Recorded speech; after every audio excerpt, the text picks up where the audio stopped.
Bismillahirrahmanirrahim. Assalamualaikum warahmatullahi wabarakatuh. Alhamdulillahirrabbilalamin. Wassalatu wassalamu ala asrafil anbiya wal mursalin wa ala alihi wa sahbihi ajma'in. Amma ba'du. Puji syukur kita ucapkan kehadirat Allah Subhanahu wa taala. Salawat kepada Nabi Muhammad sallallahu alaihi wasallam. Allahumma shalli ala sayyidina Muhammad wa ala sayyidina Muhammad. Baiklah, di video kali ini kami dari Kelompok 8 kelas PS 4H akan mempresentasikan hasil makalah kami mengenai manajemen GAP.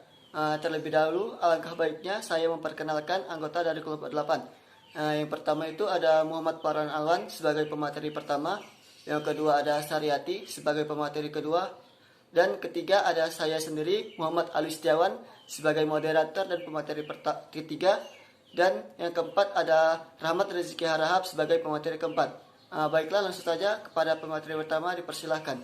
Assalamualaikum warahmatullahi wabarakatuh. Perkenalkan, nama saya Farhan Alwan. Saya dari kelompok 8.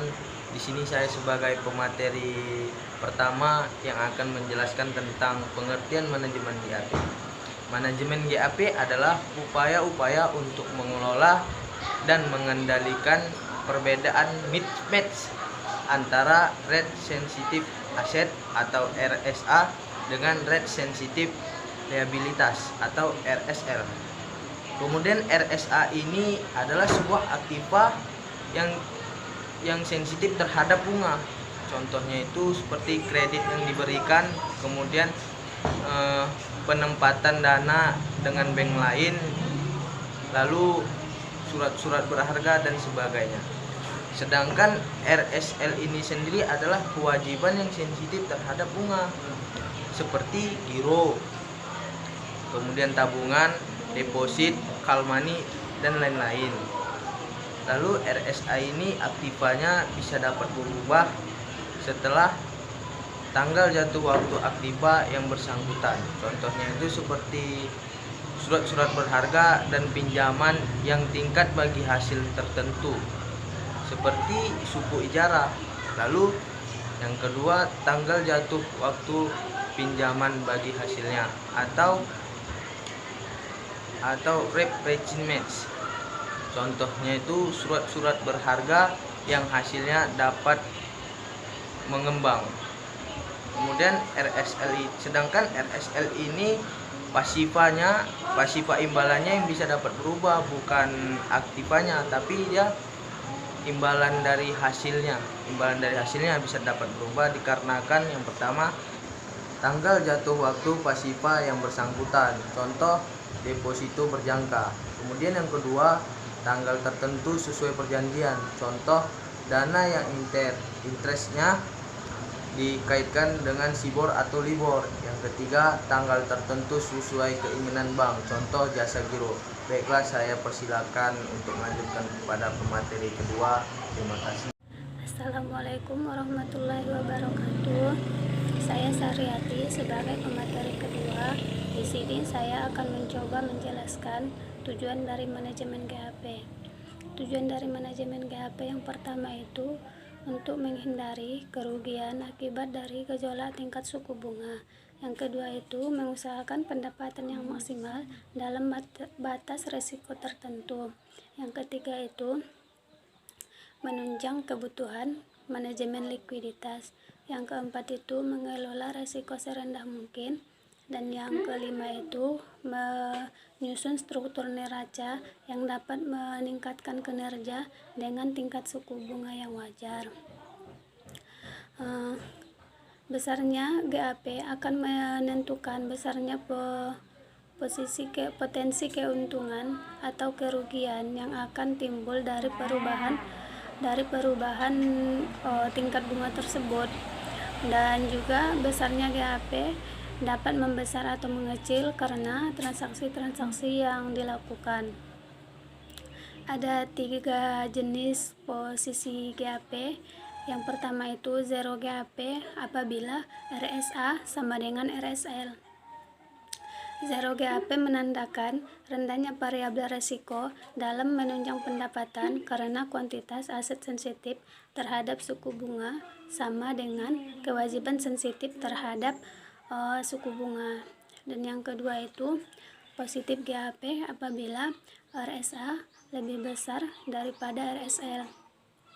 Pada posisi GAP positif, aset sensitif terhadap suku bunga lebih besar daripada kewajiban sensitif terhadap suku bunga.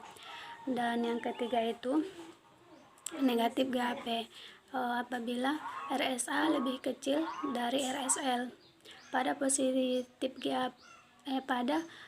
GAP positif, rate sensitif aset lebih kecil daripada rate sensitif liabilitas. Sekian dari saya. Assalamualaikum warahmatullahi wabarakatuh. Bismillahirrahmanirrahim. Saya Muhammad Ali Setiawan sebagai pemateri ketiga. Baiklah, di sini saya akan menjelaskan mengenai cara menentukan posisi dari manajemen gap. Jadi cara menentukan dari posisi manajemen gap itu melalui cara interest maturity ladder. Interest maturity ladder itu merupakan suatu tabel yang di dalam itu terdapat aset dan liabilitas yang digolongkan menurut periode bunganya. Jadi rumus dari interest maturity ladder itu merupakan sama dengan manajemen gap sama dengan RSA atau rate sensitive asset dikurangi RSL atau rate sensitive liabilitas. Jadi jika ditanya apa itu RSA, apa itu RSL, jawabannya adalah RSA merupakan aset yang sensitif terhadap bunga. Contohnya itu adalah kredit yang diberikan dan surat-surat berharga. Sedangkan RSL atau kewajiban yang sensitif terhadap bunga. Contohnya itu ada deposito, giro, dan lain sebagainya. Jadi itu dari rumus tersebut kita dapat peroleh 3 kemungkinan yang terjadi. Yang pertama itu zero gap. Zero gap itu di sini RSA sama dengan RSL atau bernilai 0. Jadi yang kedua ada bernilai posisinya itu positif. Di sini RSA lebih besar dari RSL. Yang ketiga itu ada negatif. Di sini RSL lebih besar dari RSA. Sebagai contoh teman-teman bisa lihat pada gambar berikut. Di sini saya akan menjelaskan.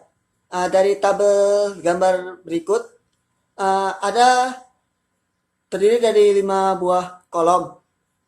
Kolom pertama itu terdapat profit periode, yaitu jangka waktu. Yang kedua, kolom kedua itu ada aset atau RSA. Yang ketiga itu ada liabilitas atau RSL. Yang keempat itu ada gap atau manajemen gapnya, posisinya. Yang kelima itu ada kumulatif atau penjumlahan dari gapnya.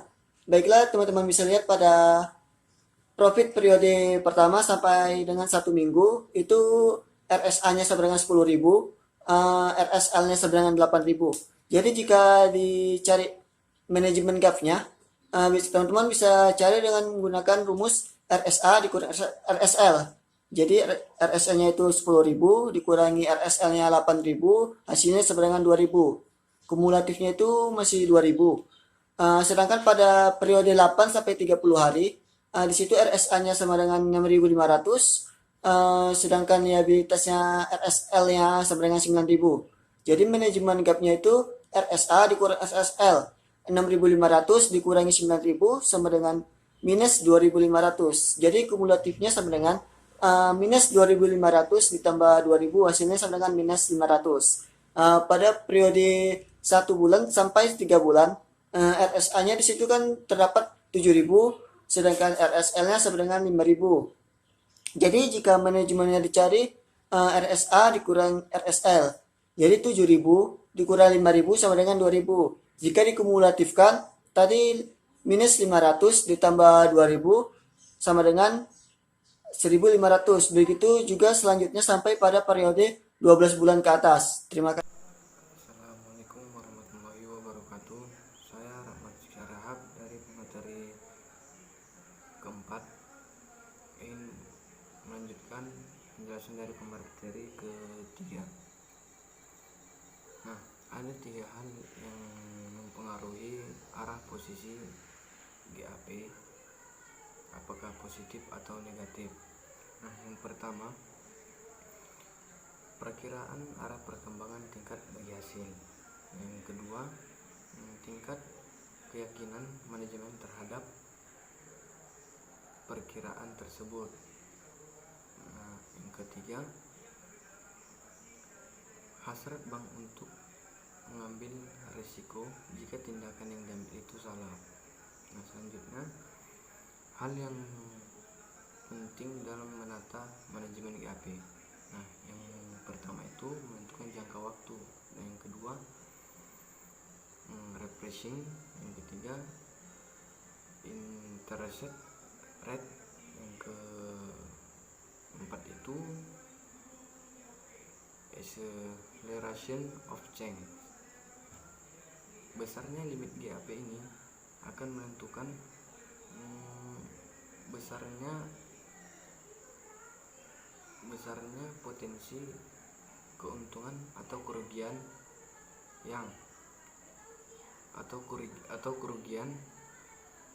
karena perubahan tingkat bagi hasil. Oleh karena itu, maka dalam menentukan strategi GAP senantiasa mempertimbangkan risiko yang akan dihadapi,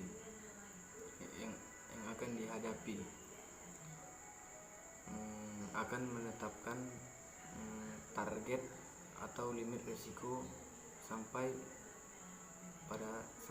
waktu tertentu. Baiklah, sekian materi yang dapat kami sampaikan dari kelompok 8 kelas PS 4H Win Sumatera Utara. Lebih dan kurang kami mohon maaf. Atas perhatiannya kami ucapkan terima kasih. Wassalamualaikum warahmatullahi wabarakatuh.